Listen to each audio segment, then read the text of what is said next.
वही बेरा ले पता ना कौन अपना दादा के घरे गोल पियानु एकदम करे पे खून जड़ जाता रानी पे देखते ओकर बाप मतारी तो छोड़ के हमरा पे चलियो गोल बटुए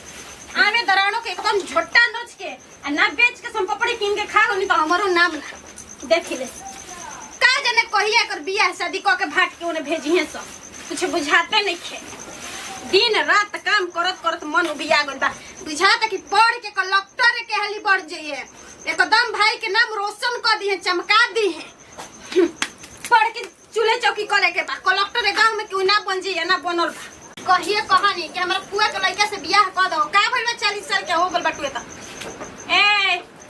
कहां और कौन कॉलेज करे जाता है पढ़े न जातनी कौन कॉलेज करे जाता रू बताई पढ़े न जातनी ए जब पढ़े लिखे के नहीं ठीक बनू ढंग से अपना घर के काम करो अब भैया से बोल देलू अरे और पूछे तोरू घर में घुस जाना दे मन तार भैया के न तोहरे के राणो खाली खाना खात रहतनी पढ़ी लिखी नहीं बाप रे बाप बाप मतारी का जने कैसे आफत हमरा कपार पे छोड़ के चल गइल बानू कि का कहते जैसे जैसे अपने गोली सही से करो के लेके चल गइल रहती सब अभी इतना मत बोलो हमरो आज माई बाप रही दे तेरे ना हमरो को पढ़े के छोड़ दे ना छोटे छोटे जवाब चलता के और फटा आगे होश में आ जाए बताओ ना कतना छोटे छोटे चला करे से कतना छोटे कतना छोटे तोर गोली चलता रे बोल बे माई बाप रही तो बोल बे हमरो का तो नहीं हमरो माई बाप रही तो आज हम आज किताब फेंक चल पे जाके घर के काम कर चल लड़ाई जा लेके जा हमको अरे हमारा माई बाप रही था आज हमके दिन ना देखेगा पड़ी देखो तू दिन दशा तू देखो तेरे दिन दशा तार दिन दशा ही रही तो तेरे बाप पता नहीं जीवित ना तेरे के छोड़ हमारे कपारे छोड़ के जाई याद रख तोरो लोग लेके आओगे तोरो के साथ है करे होई कतना बोले छे रे हमारे लोग लेके मिल बे हैं मिल बे चल उठा हम तो करबे कर तू का टेंशन ले कर हम ना हम कर लेकिन सोच लिया तू कोई तोरे छोटे ताज हमर गोद नहीं के भर का जाने कोना बहिन कोइले रहा करे नु कि आज तक हमरे से तनी निमन से बोलले बतियले ना होइले आवस लती उनको चार गो सुनावत भैया क्या जरूर कम जेतने करो उतने कम रहता हमर मम्मी के सपना रहल के हम पढ़ लिख के कुछ बनी भैया के बस आवे तब इनके बताओ तने भैया का भइले काहे रो स्कूले काहे गइली है भाभी हमके खूब मार लिया काहे मर लिया तू काहे स्कूले गइली है स्कूले जाते ने कापी पे छीन के फेंक दे लिया कहां फेंक दे चल हम देखी तब चल तू स्कूले जो काम बंद नहीं करे तो पहले स्कूले जाओ तो के पढ़ावे के बैठा तनी तो घर में का हो तू काहे करे के मरलू है तोरा के तनिको बुझा नहीं के तोरा के बुझा नहीं के तनिको आई पूछ जब को आप रे के मरनी है जी तो मरलू ना इधर कहती है कि हेजा का कटन रो पढ़े कनी नु चल जाई ई कहते कि भाभी मरली है तोरा के तनिको बुझाता टे तू झूठ ये बाबा छोट बहन बिया सुनी हां लइका बुद्धि उतना ना होला नु कि कुछो बोल दा ठीक बा नु मरद मेरा में झगड़ा लगल जरूरी बा बताइए हम झगड़ा नहीं के जीवन बोलते नहीं हम सच बोलते नहीं ई काहे रहत हिया सुनी कि लइका बाड़ींगा नहीं बुझा कुछो कह देता पढ़े जाए के बहाना करता ई कहतरी कि भाभी मरली है काम करे खातिर रोहिन सुनी पढ़े जाए के बहाना रुको कहां तू पढ़े जाए देलू हो ये भगवान हम ही तो तैयारी को के देखी कापी किताब के तो शहरिया के रख ले ये हमार बहिन बड़ी इनके पढ़ावे लिखे के हमके कलेक्टर बना के बैठे आ तू काहे काम करेबू तू अपना भैया के पढ़ लिख के एकदम नाम रोशन कर देम ठीक नो हटारी कापी किताब पढ़े तू ही न स्कूल छीन के फेंकलू ई कहतरी कि तू मरलू हो आई जी रो हमरा पे विश्वास नहीं को मोइसन कर सकत नहीं कबो बस इतना ऐसे के चकी रोवत हिया ओ हम कहत नहीं कि पढ़े जाए के चलते कहत रही जान जाई ये एगो हमार लाडली बहिन बिया आ तू बतावे करे से काम करावत होई करो लड़की से लड़ाई कइले हो ये मानत नहीं बात के जाई रो पढ़ जाए तो तू झूठ मत बोल ठीक है ठीक बा तू जा जा पढ़े और फेवरेट सब्जी बना के रख हम पढ़ के आइम ठीक नो जाई जा तू पढ़े जा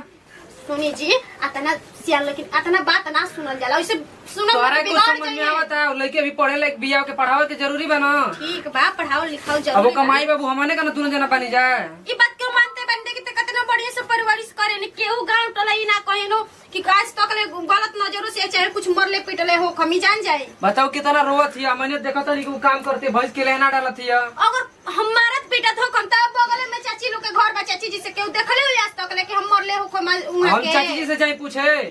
तोरा विश्वास बतावे ना तोरा के छोड़ के जाते हो करा के हां सही ही विश्वास करत रही ठीक नु हम ऐसा कबो गलती नहीं की कर सकत देखो तो के बता देते ही कि हम ओकर रोवल नहीं देख सकत ठीक ना आज के बाद रोवे के ना चाहिए ओकरा के आपके टाइम से स्कूल तू जाए दिया काम बल के होई चाहे ना होई वॉइस कहन से चाहे ना कहन से ठीक ना लेकिन ओके स्कूल जाए के चाहिए के बाल बच्चा नहीं के तुम्हें करो अपन बाल बच्चा लेखा बानी ये कहत है कि भाई अब माई बाबू छोड़ के चल गए अब ओका माई बाबू हमने कना बानी जाए पहले खाना पीना खाई चली छोड़ी उतना टेंशन ना लिहल जाला ठीक नु देखी चल आई है हमर माई बाप रही दादी ई दिन ना न देखे के पड़ी काहे रे उतड़ रे बुची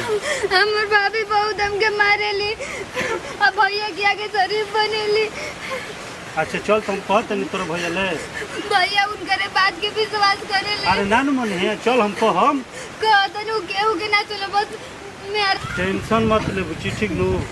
ना अगर कहल करी नु तो करो कोनो उपाय लागी हम ओकरा के समझा बुझा दे उ ना मानिए तो ये तो हम कहत तक आज 3 साल हो गए आज तक ले एगो हमर ना सुनलन ठीक जाए दो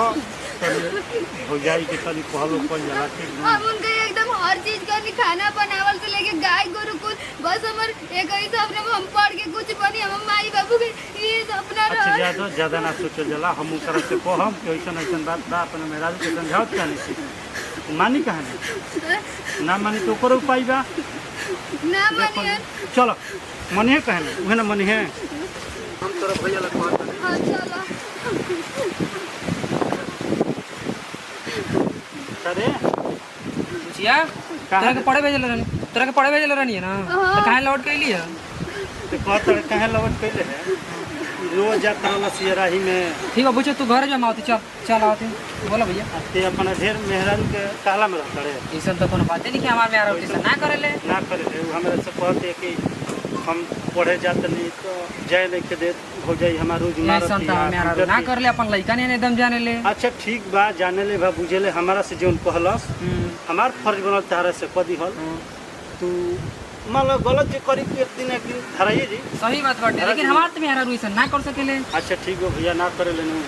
हमार काम बा कह दिन तारा के अब तहार काम बा अपन देखल समझल बने अगर हमार बात गलत लगे इग्नोर कर दिया अगर अच्छा लगी तो जाके ट्राई कर लियो ठीक बा भैया हम चल तनी जाके तू ठीक बा अबे हम जाके देख रहे ऐसा तो हमार मेरा रू ना कर सकेले ठीक तो के नहीं क्या बुझात हां हां बहन की कितना तू टॉर्चर करत रहू तबे से देखत हई तोर को शरम लज बाटे हम काहे ना करो बाप जवान लड़ी हो जवान लड़ी हो तुम्हारे बोझ लगे छोड़ के चल गई बालू हां तो के तनको समझ आता एकरे चलते तक बाल बच्चा नहीं के उतरानी के चल दे आज बहुत भर गई हमार से बतियावा हमार से बतियावा ना जुड़ा जा पिनेवा के जुड़ा हां बहन के एकदम कुछ बोलिया मत ठीक है ना तो के बता देते बोल एक छोड़ घर से निकल घर से निकल चल निकल हमारे घर से निकल एकदम घर से निकल एकदम तो हमारे घर से निकल एकदम बहुत दिन निकल हमारे घर से तो समझ में नहीं क्या ना चल निकल हमारे घर से अपन बहन के लेकर चल निकल तो एकदम घर से निकल सुनने ना हम तो जाइए निकल हमरा घर से मत निकाल एकदम निकल काहे बहन के टॉर्चर कर ली गलती हो गेला जी काहे टॉर्चर कर लिया तो समझा के ना गइल नहीं हम निकल हमारे जाए ना भैया जाए सुनो भैया सुनो हमार बात सुनो हम कहां ये जाए काहे तोरा के टॉर्चर कर लिया जाए दास भाभी ऐसे ना करियो तू निकल हमारे घर से निकल माफी मांगे तारी ना आज जोड़न तानी हमके मत भैया जाए तो बुच्ची जी कह भैया जाए तो जोन भइल ठीक बा तू कहत है तो इनके राय देते ना तो यही बार इनके खेत देख हम ठीक है ना आज की बात समझा देता नहीं कि आज की बात से छुई हम मत ठीक ना ये खाली पढ़ाई करिए घर का काम ये कहूँ ना करे घर का काम होगा चाहे ना हो आज लोग हमारा आँख खोल गए ठीक है ना? एकदम बाल बच्चा ले कहेंगे कि मानो कबो ऐसा एहसास ना हो के दिन हाँ। के बाप मतारी नहीं के जाती बुच्ची हमरा से गलती हो गई हमने का माई बाप हमने का ना बनी जाए इनका माई बाप माई छोड़ के चल गिलन जाए तो हमने का जन बनी जाए बनी जाए आ तू बड़ो तू पर इनके टॉर्चर करत हो कबो ना करम ए गांव बहन बड़ी चली जा हां देखी चोट लगा होगी तो रोके दवाई वही के हां चल चला भैया चलो